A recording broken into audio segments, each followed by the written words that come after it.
পলক কাকুরে দেখছেন নি? কাকু কিভাবে দুহাত তুলে সবার কাছে বলতেছে দোয়া করেন, দোয়া দোয়া। তো কাকুর জন্য সবাই দোয়া করে দিয়েন, কাকু যেন, কাকুর আগামী দিনগুলো যেন জেলের ভিতরে খুব ভালোভাবে কাটে। শালার পথে ওরে গুলামের পথ, বাংলাদেশের মানুষকে তুই যেভাবে জ্বালাইছোস, বিশেষ করে যারা প্রবাসী তাদেরকে তোরা যেভাবে জ্বালাইছোস, কারণ তারা কমসে কম 15 দিন ধরে তাদের ফ্যামিলির সাথে ডিসকানেক্টেড ছিল, মানে কোনোভাবে যোগাযোগ করতে পারে নাই।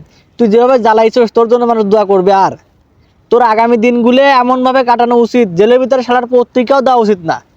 এই গুলামের পত্রে জেলের ভিতরে একটা পত্রিকাও দেওয়া উচিত না। শালা একবার মনে সব কিছু থেকে বিচ্ছিন্ন হয়ে থাকুক, তাহলে বুঝতে পারবে যে মানুষের জ্বালা। হালার পদে 15টা দিন ধরে মানুষের তুই জ্বালাইছিস, 15টা দিন নেটটা বন্ধ করে। ওরে কত রকমের ঢং, আমরা নেট বন্ধ করতে বাধ্য হয়েছি, নেট আমরা বন্ধ করিনি, অটোমেটিক বন্ধ হয়ে গেছে, তার পুড়িয়ে গেছে, এটা করছে ওটা করছে, কত রকমের ঢংগুলো করছিস মনে নাই? গোলামের পথে এখন দুয়া দুয়া, তোর মানুষ তো পিছন দিয়ে ভরে দিবে। দোয়া করতেছো, হ্যাঁ দোয়া চাইতেছো?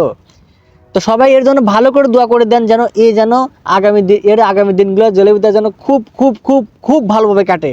চাচার কাকায় দোয়া চাচ্ছে যেহেতু করে তো দেওয়া লাগবে, এখন যেহেতু দোয়া চাচ্ছে মানবিক হিসাবে আমরা দোয়া করে দিচ্ছি কাকায়, তোমার যেন আগামী দিনগুলো যেন সুন্দরভাবে জেলের ভিতরেই কাটে, বাইরে যেন তুমি না আসতে পারো। হালার পথে তুই বাইরে আসলেই তোর মনে কর যে নেটমেট পাবি, তো নেটমেট যাতে না পায় এই জন্য তোর ভিতরে রেখে দেওয়া উচিত। তোর আগামী একদম কেয়ামত পর্যন্ত, মরার পর আগ পর্যন্ত সুন্দর করে তোর জেলের ভিতরে রেখে দেওয়া উচিত। রেখে দিয়ে ওখানে কোনো একটা পত্রিকাও দেওয়া যাবে না, এই কাকার পলক কাকারে কোনো একটা পত্রিকা মন্ত্রিকা কিছু দেওয়া যাবে না।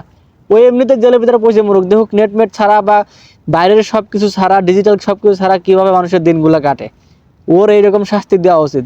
আর দোয়া তোর পিছন দিয়ে দিবে মানুষ, মানুষ তোর দোয়া পিছন দিয়ে ভরে দিবে, ভরে দিবে।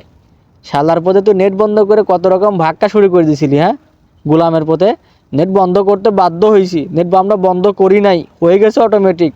হালার পথে এখন কেমন লাগে দোয়া? এখন তোর বাংলাদেশের লোক তো যখন দোয়া করবে, দোয়া তোর ওই তো ওই জায়গা দিয়ে ভরে দিবে ইচ্ছা করে।